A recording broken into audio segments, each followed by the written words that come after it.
Most people have a number in their head, a number that feels like the real beginning, the amount where saving finally starts to feel worth it.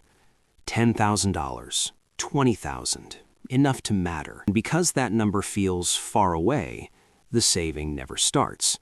There is always something more urgent, always something that needs the money first. The month ends, the account resets, the number stays exactly where it was. But there is a different number, a smaller one that most financial conversations skip past entirely, not because it is unimportant, but because it does not look impressive enough to mention. $1,000. That is the number. And what happens on the other side of that number is something almost nobody prepares people for.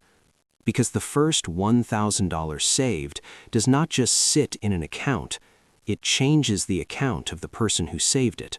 Not the balance, the person. The way they make decisions, the way they handle pressure, the way money feels. Something shifts when that number exists for the first time. And understanding why that shift happens and why most people never reach it is where this story begins.